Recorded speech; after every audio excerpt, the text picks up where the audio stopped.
guys, and welcome back to another episode of Pardon Our Honesty. I'm Tiffany. I'm Megan. And we're going to do the rewind that segment because y'all was on it. Shutting it up. On our last episode about micro cheating. Ooh, y'all had so much to say. Yeah. Oh my gosh. We had a lot of comments about, well, one of them said, any of those actions that we discussed imply that you are testing the waters to see if you would get interaction. I absolutely agree. So I think, and another person had commented in a private message of why anybody be adding people of, it was a female, so she said females, but people of the opposite sex or somebody you're attracted to, why would they be adding them to their socials if they didn't know them personally, especially? And wait a minute. So like guys adding, I'm just using guys for reference, guys adding just like these women on Instagram that have big boobs or are super attractive or whatever, but you don't know them personally. Why would they be adding them? There's something wrong with you and you fishing and you need to stop. Well, right. And so, the one girl's like, if you go through your significant other's socials, it'd be interesting how many people look at who they're following. I was like, that probably makes sense because people just go follow a bunch of people without probably thinking about it. But is that cheating or is that just because stuff kind of pops up on your feed all the freaking time? You don't have to follow them. You don't. And she said it depends. Like, is it a woman if that's in bikinis all the time? Why are you following her? Because I want to look at her bikini and her butt and her boobs and everything that she has. I mean, oh my God. And then I had multiple people say, well, you saw our comments. Yes. A lot of people commented that absolutely hiding text messages and having secret conversations are not that is a boundary to not cross. Yes. The interesting thing though, is we were out with our significant others and I said to them, why aren't y'all commenting?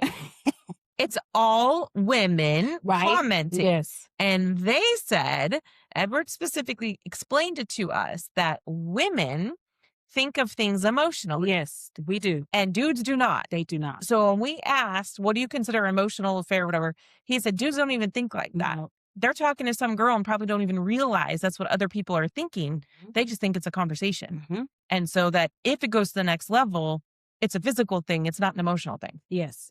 And so that was something I really wish we had I kind of went more into the part that you're doing these things, but you're not being fair to your partner when you're doing these things. And yes, for women, it's very different for men cheating. Cheating for a guy is, I had a physical encounter with a woman and it's over. For a woman, I feel, I don't know about all women, I feel I have to have some kind of emotional connection, some kind of, we are entwined with each other before I can move to that final step and cheat. Right. Or I'm just really done with the relationship and I'm moving on. And so, next thing is find me another boo and start that relationship. That was one of the questions said, would you rather your person have an emotional affair or a one-time physical sexual encounter?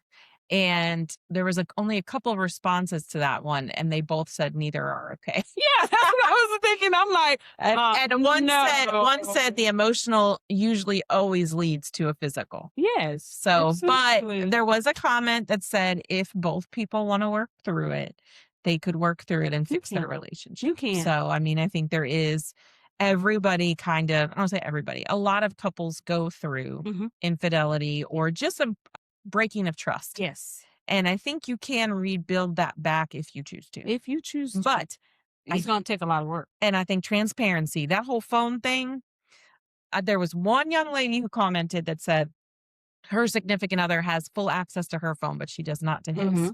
And I asked out of curiosity, is that your choice or his choice? And I never got a response back. Yeah, but we saw that. I don't see, I had a conversation with a friend today on the phone. Why would we not give our significant other? They said, one of the comments was great. If you can share a bed, share a home, share bills, share a car, share life experience, why can we not share our phone?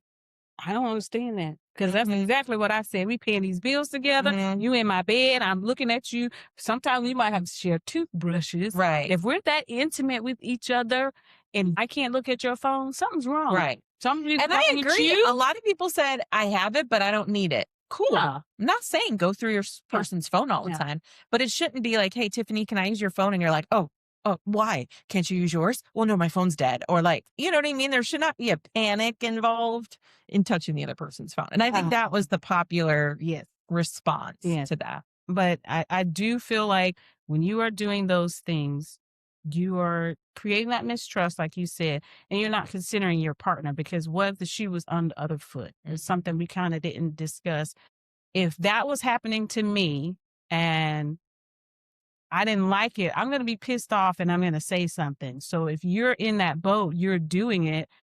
Okay, you got to look at both sides. If it was happening to you, you wouldn't like it. So it's cheating. It's bad. I've had firsthand experience. I've also been a cheater myself. I'm not going to say I haven't been, but it's sucky all the way around. You should not do it. You should. And there's a lot of damage that's done. Yes, and I think you can repair it, but I don't believe nobody ever forgets that feeling. You know, they never forget that feeling. You might forgive, but you definitely don't forget. And no, you don't forget causes you to put walls up. Like, I don't want to look stupid and have that happen to me again, or I don't want to. So there is a stigma attached to it if you stay. Yeah. As well as cheating in general. Yeah. I don't know how you get over the stigma. I don't know either. You just have to have confidence. I think you have to get rid of the noise. Absolutely. You know, if you're going to focus, me and you, and we're going to fix it. Yes. Then we're fixing it, and we can't listen to everybody else's opinion. Because they're not in your life. They don't know what you have going on inside your home. And one of my friends says, if they don't feed you, F you, or fund you, they don't get an opinion. I think we should all start subscribing to that, because we allow a lot of outside influence into our families, our marriage, what we think of ourselves, how we feel about ourselves, all of that. Why? Right. Because they are not thinking about us. No, that's just a moment, opinion. Now, our other rewind, so our last week's episode, because we had a couple filmed in a row, we talked about perimenopause and menopause. And it was very eye-opening that some of our questions didn't really pertain just to that, but like people said, what seems hard now that never was hard before? We had people talking about waking up. You haven't exercised, socializing, men and women responding, so that was interesting. We did get a lot of response in regards to if you were paid $500 to go out and be social all day long, would you do it? And majority said yes. I mean, I was surprised. No, a majority you cannot said yes. Pay me enough money. If it's with Megan, if it's with a couple other friends, sure. But just to throw myself out there all day and some people said they would negotiate travel. Some people said they negotiate more pay. So cute. But like, I feel like most people don't mind it, so, but I do think it was interesting. A lot of comments too were reaching out about the short fuse. Yes. That they were glad we talked about that, because it seems like they're fine. Somebody says one thing and they snap. And so it was nice. I think the one thing about our podcast, if I could say, is that we're talking about things that people think about. Yes. And they might talk to with some people, but they don't get to talk about it openly. Yes. Yeah. I agree with that. And I love that about us, because yes, there are so many other things that we could be talking about that if you suggested it, I would probably say, can we please not talk about that? Because I really don't want to polarize us or make people feel like we're jackasses and we have stupid opinions. But just living life, going through it, and having that outlet of like, oh, damn, she said she's going through that. Yeah. They said they're going I'm through not that. by myself. I'm not alone. Yeah. I am not alone. And so I really love that we can give that feeling to everybody else, that you are not alone. A lot of shit is happening to a lot of us, and we don't talk about it. And so that's the reason Megan decided she wanted to do this podcast, and I just came along, y'all, is to have those conversations that we never got to have with our parents teaching us, or our friends or family or whatever. And I remember when I was a young person, I always wondered, why didn't I have this conversation with my mother? Why didn't I have that? It should have been very important that I have that conversation with her. Why didn't she ever talk to me about it? And that's just what they knew. They didn't talk about it. So, I mean, And I think that a lot of people have friends, but I don't think, oh, I won't say a lot. There's a few people I feel like have a friend circle, but they don't share these things with no. them because if their friend circle is not talking about it, they're not going to talk about it. No, because So this just kind of opens up the door. Like, I feel like this is an easy share. Like, share it to somebody and say, what do you think about this? Or, oh, I felt, it kind of opens the door for conversation amongst each other. And like, so I think it's good. I love it. I love it. Yeah. So Well, that leads us commenting. into this week. Okay, this week, what are we talking about? We're going to talk about the caregiver in an instance of becoming a caregiver for your parent, because we all are getting older. But also for me, something that's starting to stick out in my brain is Ed and you have been like caregivers to your significant others. And who shows up for you, or who can you go and vent to, who supports you in all that you do to support us who've been through trauma, or as we're getting older, other people are experiencing, oh shit, I gotta take care of my parents now. And how do I do that and manage work and manage a household? What if I still have kids at home? I'm still being a parent if I have adult children, like that whole big ball of wonderfulness that's not really wonderfulness. Who is supporting the caregiver? Yeah. And I think it's hard too, because a lot of caregivers are friends, are caregivers, and they're still in an age where they're working full time. They have grandchildren. And now you've added this layer of, I've got to go to my dad's house, or I've got to take my father here, or my mother here. I need to go check on like, you've added a whole other layer. And I feel like, if that person is already a spouse, a grandma, a friend, and a parent, and now they're a caregiver, when do they get breathing room? I don't think they do. Because some people, I don't want to say are fortunate enough, but sometimes if life goes, oh, I'm married, I have kids, my kids are grown, I have a break, and then I'm a caregiver. But a lot of times it doesn't happen that way. I've tried to say, I think I've said it multiple times on the podcast, your youth is the only time it's about you. That's it. Once you get married, it's your spouse. Yes. Then it's my children. Yes. Then it's my grandchildren. Yes. And then it's my parents. Yes. Or my friends. Yeah. But I mean, if you're only considering your family, there's a line. There is. And if you don't have children, you still have your significant other. Then you have their parents. You have animal, whatever. There's just never not a burden. I don't want to say burden in a negative way, but a burden of responsibility as when you're in your youth. So who does take care of the caregiver? And the caregiver, will they take the help? Most of those personalities. Most of them will not. It took me a long time to ask for help with my biological mother. And when I did ask for help, felt like the help was not necessarily exactly what I needed. And then the help was also, well, shit, you don't have a choice. You got to do this because I got this other responsibility. And yes, I am the caregiver. I signed up for that. But you're my spouse, so you got to help me in taking care of my parent. So I thought, now that I think about it, that was really unfair. But also, what if the relationship is strained? What if you don't have that traditional mother-daughter relationship, son-father, whatever that is supposed to look like? And then you become the caregiver. I know the noise outside will say you're supposed to take care of them because they gave you life, blah, blah, blah, blah, blah. But what should someone do when considering taking on that role when, okay, everything was not peaches and cream? Yeah. So I think there's boundaries with everything. yes.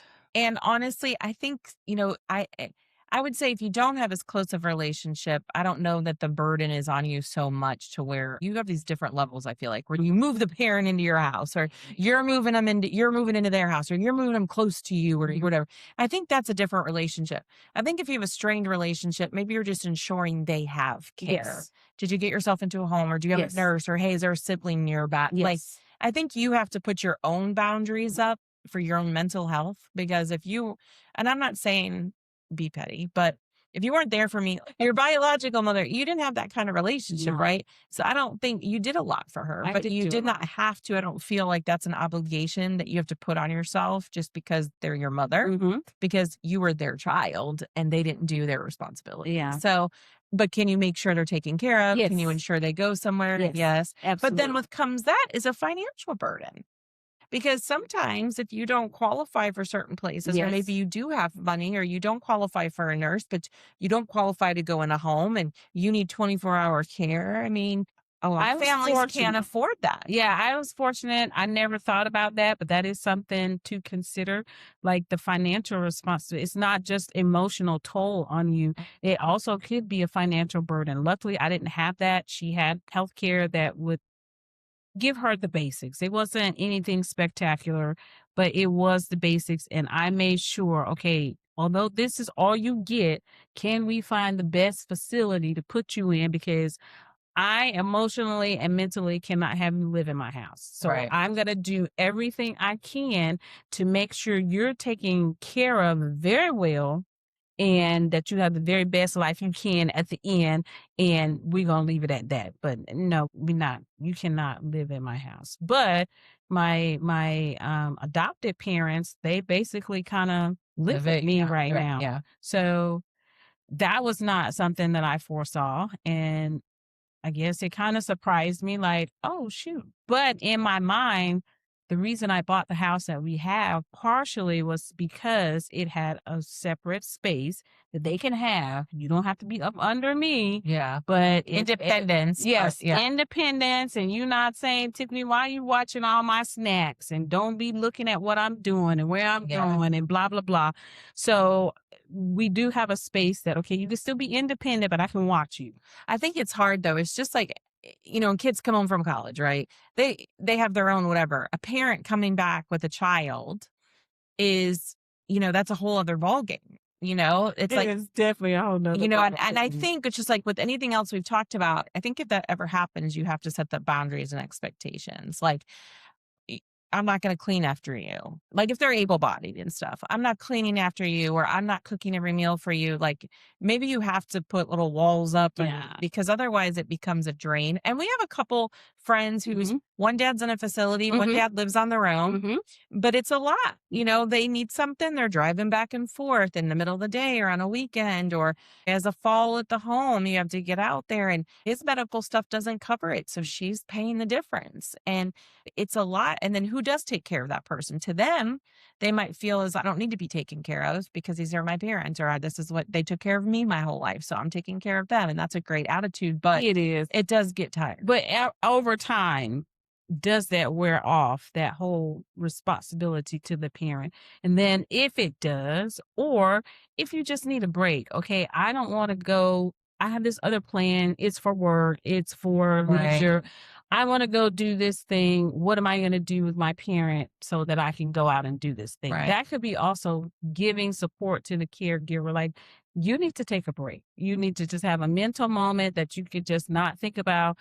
Are they okay? Did they eat? Did they get their medication? Did they go to their appointments and all of that? You need a breather because if not, you're going to be burnt out. And that's another thing I hear women our ages, men our ages, they are burnt out from the overload of being overwhelmed in all the Well, and everybody needing responsibility. you. If you have Yes. children, they need you always. If they have children, so you're a grandparent now, those grandbabies, your child doesn't only want you, but they need help with their grandchildren. Mhm. And then if your parents, or even if they're not, I don't want to say need your full-time care, but they still need you. Mhm. That's another, I mean, it can be just a lot. I think when you talk about your significant other, your husbands, your boyfriends, whatever, I think you have to be on the same page because you don't want to be fighting with them that you got to go and take dinner over to mom's house. You know what I mean? And Because that's so, going to add more stress. right, it's going to add more stress. So I think you have to be in agreement too before you say, we're going to move them in, or we're going to build a house, or we're going to whatever. Yeah. I think there has to be an agreement because otherwise that's going to come between. It is. It will. Yeah, I can assure you that Yeah. it will. So the other side of caregiver, I guess I've always tried to bring this in, but for me, I'm realizing that I'm in therapy. Of course, I'm dealing with things that, years ago that have happened to me. And so as I'm learning and retraining my brain and my emotions to respond to things differently, I have to look at you and I have to look at Ed to be like, oh, darn, been a jackass kind of crazy person for a very long time. I'm finally figuring it out, but my significant other, you have been there the whole time, like supporting, giving, loving, trying through that whole process. And who supports you when you're going through all of that? Because I'm sure it's not fun. Sometimes it can be like, God, Jesus, why can't they just freaking get it? I just want to choke the crap out of them for them to just wake up and finally figure out, honey, you can say no, or you can say, you just don't create the boundary or whatever. And so going through that, who do you get support from? Who does Ed get support from? I don't see him getting support. Well, I will say from you. Well, and he's a dude. So again, and no offense to anybody, but I feel like dudes just compartmentalize and they, I think it's harder for them to go to another, like, I don't see Ed calling Nick and being like, dude, I want to kill Tiffany today. Like, I just don't.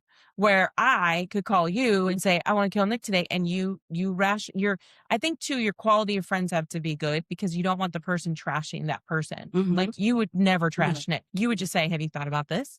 I know that's annoying and I'll be mad. No, it's really annoying. And you're like, yes, I know, but have you thought about this? Have you thought about that? So you need a good support system. And I feel like with Nick, I mean, I have you, Connie, some of my other friends, but I just feel like people don't get it if they don't live in it. Like if Edward were to call somebody else, do they really understand what he's talking about? Because like he could call Nick, but Nick is actually you. Yeah. So Nick's not going to understand probably the level of like maybe I would. And like when I go to certain people, they don't understand. If they're not a step parent of children with trauma, a step parent or with a partner that has all kinds of trauma from childhood to adult, and you were raised as and you're so day and night, and you go tell somebody, some people look at you like, what's wrong with that? Or what's the, you know what I mean? Like, okay, I could see that. It's hard when people aren't in your like, they haven't walked in your shoes, just like or partner like shoes. or if somebody, it's like anything. If you've never had a parent die, and somebody, back in the day when people's parents would die, I'd feel bad, like I'm sorry, but I never had any idea until my death. And then I'm just like, oh my God, I feel like such an asshole for all those people whose dad died, and I never cared. Like, and now it's like it still messes with me. So it's like people don't understand if they're not in it. Okay. So I feel like it's hard to be that, like for Edward, he probably gets tired. Yeah. Probably gets frustrated, probably wants to throw in the towel. Yeah. But then he looks at you and he looks at his family and your kids, and he does see the love he has. So I think a lot of times it's your own self. Okay. I have to make the decision to keep going with this, or I make the decision not to. Okay. So I don't know that you ever actually get I don't know how you do it. Support. Well, I think that can also apply to being a caregiver as well, because you have to decide. Yeah, you have to decide. I'm in this for the long haul. It could be crappy. It could be shitty. I could be in this alone, but I'm signing up for this. And so this is what I got. Being willing to ask for help. Yeah. Being willing to ask for help is very, I think being honest. So it's not the same subject, but I won't go off tangent too far. But last night went to dinner with a friend, and we both got to she vomited certain things and I vomited certain things, but I think just being honest, like if you're having a bad day, just to say, I'm freaking tired, I'm stressed. I think too much we put on this, like, I'm good, no worries, it's fine. Like we put on this facade. And I think it's okay not to get lost in it. But if you're like, Megan, how are you? I'm good. But man, I'm so freaking annoyed today. I don't even want to talk about it. Like, I think if people if you're a caregiver and you're freaking tired, you want to say you're tired, but without everybody trying to go, oh, for you. What can I do? What can I do? What can I do? They want to save the day. I think don't save the day. Right. I think you just want to say, I'm freaking tired. I'm annoyed. I just don't want to do this today. And then you go do it. But you just want to complain. Yes. And it's okay to complain. Yeah. You got to have that circle of people that's going to support you in your complaints and just hear you, not fix it. So that's something I'm learning. I can't be the fixer all the time. Sometimes it's just to hear and say, you're right. That does suck. And years ago, that's what the counselor told Nick and I to say when somebody starts talking to you. Do you want me to listen or do you want my input?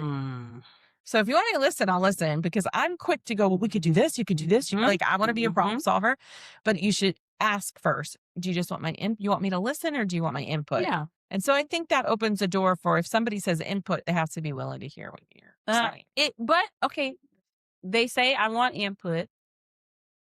But if they're not willing to hear it, you ask me for my input. Yeah. I'm going to tell you what I would do, what my suggestions are. Now, I think I would end it with I understand you got a lot on your plate right now. Just think about what I said and figure out if these suggestions will work for you or not. Yeah. Because if you're not ready to hear it, you're going to You're not be going to even be more ready. pissed off. Mm-hmm. And you're going to be like, oh, she's just trying to fix it for me. I don't want to hear it. Yeah. But if you said you wanted the input, that's what you're getting. So you can't say, no, you can't take the bad. No, take. And I think sometimes caregivers go overboard.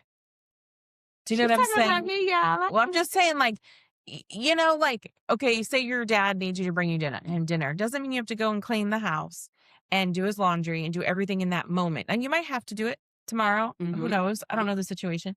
But, if it's just dinner, go take the dinner and go. Don't turn it into a 4-hour thing then. Yeah. Because if you already know you're tired and you're getting overwhelmed with stuff, You're going to get annoyed. yeah. And you that's get going to annoyed. eventually come out sooner or later. It's going Right. to show up. And I don't think your intent is to make the parent feel like crap because you're taking care of them. I agree with that. Just take the plate and leave. And I also think you have to look into resources. Yes. So many people are like, I can't do that too much. I can't. It's okay to have somebody from even hospice doesn't mean you're dying. That's so let me true. just clarify. That is so true. Hospice doesn't always mean you're dying. It means you have a sickness or you need assistance. You can call somebody in. A lot of those are volunteer, very inexpensive to come sit with your family for an hour or two or clean the house. Or there's so many different ways that it's okay to ask for help or accept services or whatever. It doesn't mean you're a bad child for not taking care of your parent. It doesn't mean you're lazy. I think you're trying to conserve yourself for everybody who needs you. Yes. Especially if you're still a working person or you have a spouse or you have children. And, I think Your that's life doesn't stop. And I think that's one thing caregivers don't consider. Your life doesn't stop. Your friends don't stop. Your job doesn't stop. Being married doesn't stop. If you have kids or grandkids, none of that stops because you took on this additional role. So, how do you support yourself in that? Okay, yes, I'm going to do this, but I don't want to burn myself out. I don't want to be a jerk to my parent. And like you said, those hospice resources, the first time I heard of them, it wasn't when she was in the hospital. It wasn't when she was passing away. It was because she needs extra resources that aren't available at the nursing home. She stayed in a nursing home until she passed away. They are not available at the nursing home. So we can, because we put her in this hospice program, call for the extra feet doctor or call for the extra, I need somebody to sit with her at night, or she's going to go to a day center and be able to interact and maybe learn new skills to cook and to clean or whatever. So I really like that about hospice. I also think on the flip side of that, like our age now, we should be planning. Because if something were to happen, I know I have Nick and Nick's kids, but let's just remove them from the scenario, for instance.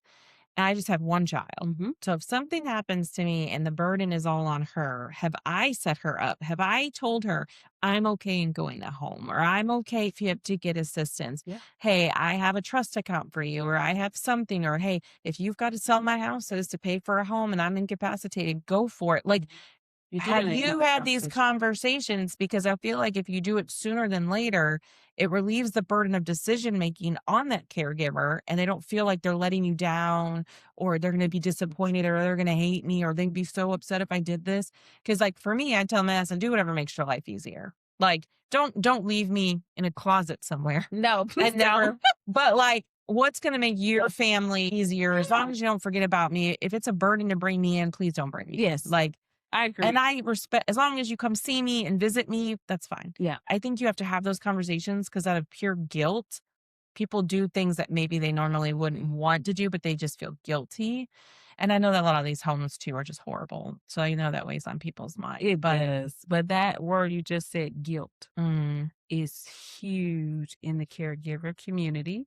It keeps you burdened from doing certain things that you feel like, I shouldn't do this because I'm going to feel guilty if I put them in a home. Okay, well, right now, if they're able bodied, we probably should be having that conversation. Do you want to go to a home? Do you want Right. to stay at your own home? How are we going to pay for you? Like you're saying, have that whole open conversation. But the guilt, I think that plus I knew my biological mother didn't have anybody else to help take care of her or be there for her was what really made me do the things that I did. And sometimes it was very, very bad in my mental health and just being there. I didn't want to be there. So Right. now I'm antsy and anxious and like, God, why did I have to come here? But the guilt says, well, ain't nobody else going to come here. So you might as Yeah. well be here. So yeah, that guilt, you can't let it eat you up. You just got to decide this is what I'm going to do.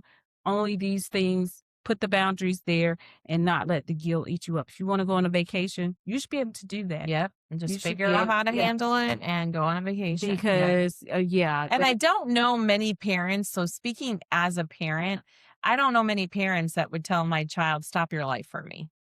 That's not most parents. They want to die first. They don't want to die. They don't Yeah. want their kids to die before them. Yeah. They don't want to be a burden to their children. That's true. They want their children to live their best life. So I would never want to do anything that would cause a burden. I would give up myself before I would say sacrifice your life or your family's happiness to keep me in a bedroom in your house. So like, Please don't keep me in a bedroom when you're but out. some people may, I mean, like Madison, I do believe she'd probably take She care of probably me. would, yes. But I will make sure she understands if it gets to be too much, I'm okay with this. Yes. Like, and I think that's the important part. A lot of times we're waiting until they're 70 or 80 and then maybe they're slipping away and you've never gotten to have that conversation. It's too late. So, And then if you already have plans, like I have plans for, okay, if something happens to me, this is what I want you to do at every single stage of my health is declining. I need to tell my kids where that is. I don't Yeah. think they know where that is. And then, like you said, I do have a trust. So, okay, kids, this is what happens when I pass away. But in the meantime, before I pass away, I have benefits. I would prefer to stay at my home. I will pay for somebody to come see about me. Just let me stay in my house. Yeah, until I can't stay in my house with somebody coming to see about me, then put me in a nursing home. But, yeah, I got to have that conversation with them. And I don't think a lot of us that get thrown into that position of being a caregiver get those conversations. Well, and I think too, I know it's a little different subject, but you should probably talk about your death too. Like, I don't need a $20,000 funeral. You know what I'm saying? Yeah. And especially if I'm not leaving funds for that, Girl. I'd be like, do what you gotta do. Like, do it. Girl. So I think that's part of it too, because it can be very costly for those things. Yes. So I It think is it's very all expensive. But like I said, like right now we should be having those conversations. We shouldn't be waiting until we're 70 and No. sick, or we get into a car accident and our kids don't know what to, like, if we prepare now, then whatever comes our way, they know what our thoughts were on it. And I think that's a great way to support A caregiver. a Yeah. caregiver. I'm the parent. I'm already telling you what I want you to do, how I want you to do it. So when it comes, you don't feel guilty. Yeah. You don't feel shame. You don't let the noise of the outside world tell you what you should be doing for your parent, how you should be doing it. Because we've already had this conversation. You know what I want. Yep. I want to stay in my house.